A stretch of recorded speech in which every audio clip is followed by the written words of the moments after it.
Hey guys, Jason here. Welcome back to the channel and welcome to another video. Today we are going to be unboxing and installing the Hobbywing axe combo. This is the 550 size 3200 kV. As usual, it's not going to be a typical install video where I take time, show you guys how to turn a screw. It's going to be none of that. We're going to get it in the truck. We're going to go over what I've chosen for a pinion, a few things that you guys need to know about that, and then hopefully give you guys kind of a brief setup in the app, showing you guys what you need to do just to get it running. I'm not going to go over every single parameter and spec. I just want to get this truck running. I just want to get it outside and enjoy it. And if the weather permits and we get everything done, we're going to get it out for a quick rip too. But anyways, guys, let's crack open that box and check out that combo.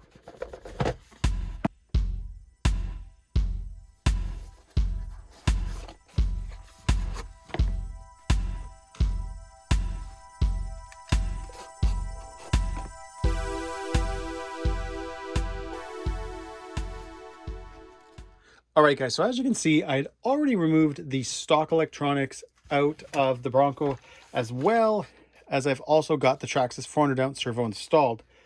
Like I mentioned earlier on, I just want to get this combo in the truck so I can get out and give it a try.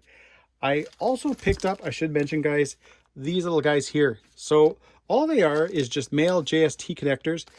Because the light kit uses that external kind of power source there on the side of the XL5HV, you need to provide the same, well, you could, I guess, solder another connection, but I just wanted to keep things kind of simple. I wanted something that you could unplug and plug back in if you're removing stuff.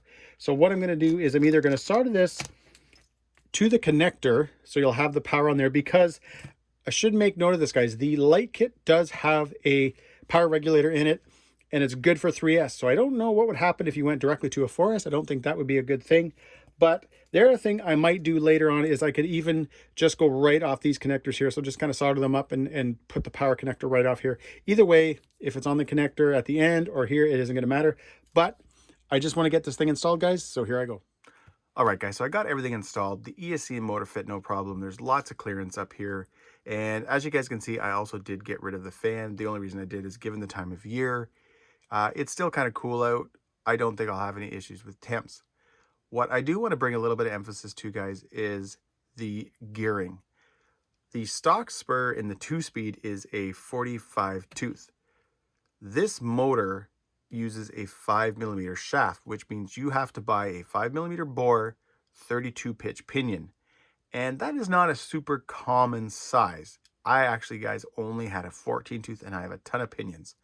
Running that 45 tooth spur, I did go with the 16 tooth pinion.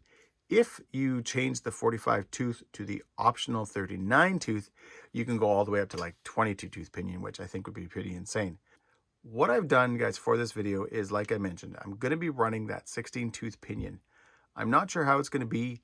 There wasn't a whole lot of videos out there. You might find that, guys, kind of surprising in 2022 that brushless TRX4 videos are not as common as you would think. With tracks, that's something, guys, I should emphasize.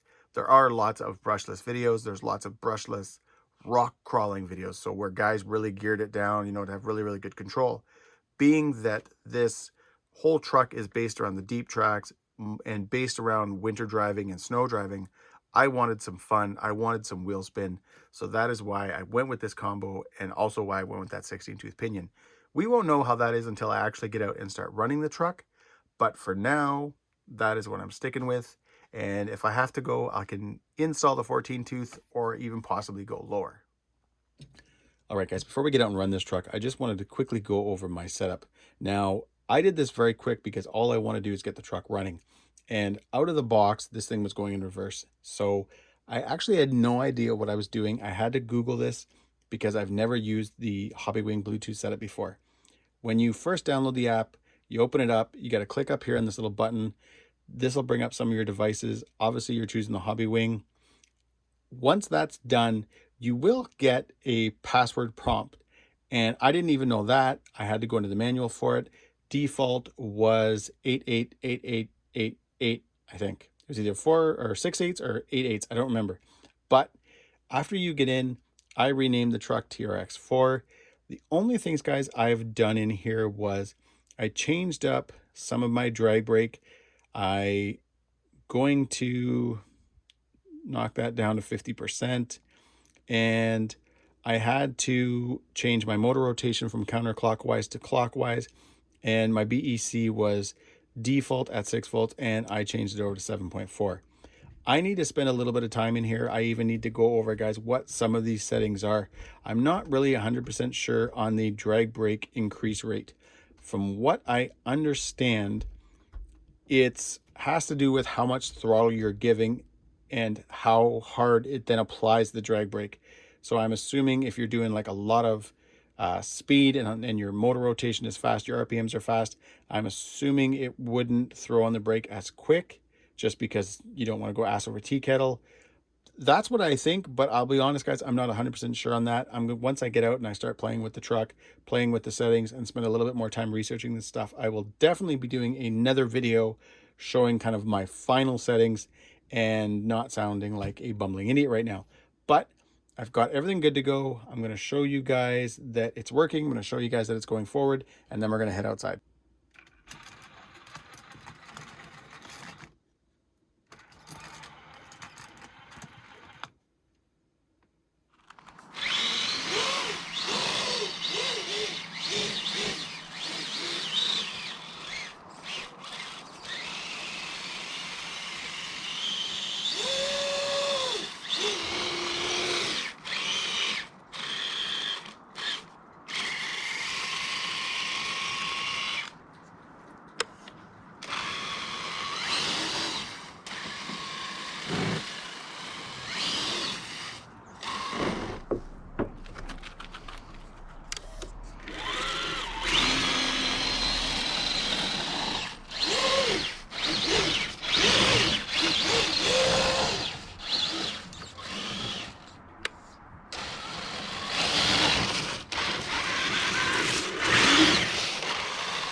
All right, guys, so that was just a quick run in my backyard. I wanted to get a feel for the truck, and overall, guys, I am very, very impressed. You can tell that this thing is going to be fun to drive. It's going to be quick. It's got a lot of torque. 3S is going to be a lot of fun. I did run the truck, guys, first on 2S in my basement. So I threw in one of my Adventure Series 5000 2S packs, and honestly, guys, that felt phenomenal with the 16-tooth pinion. 2S was low, controllable, very torquey. And when I threw the truck into second gear, I was surprised because it actually felt the same, just faster. You didn't have as dramatic of a change when you're running 3S, and I would go from low to high. You could really tell, you could really feel it. On 2S, the high gear it actually feels the same, just faster. I am going to be getting out this weekend if the weather permits and get this thing into a trail and actually get some speed out of it. Obviously, being in my backyard, I couldn't do anything crazy, but it was getting dark. And if you guys didn't notice, I was in my shorts. I just wanted to do a quick rip. So anyways, guys, that's it. Hope you enjoyed this video. If you did, give me a big thumbs up. Please subscribe, hit the notifications bell, and enjoy your day.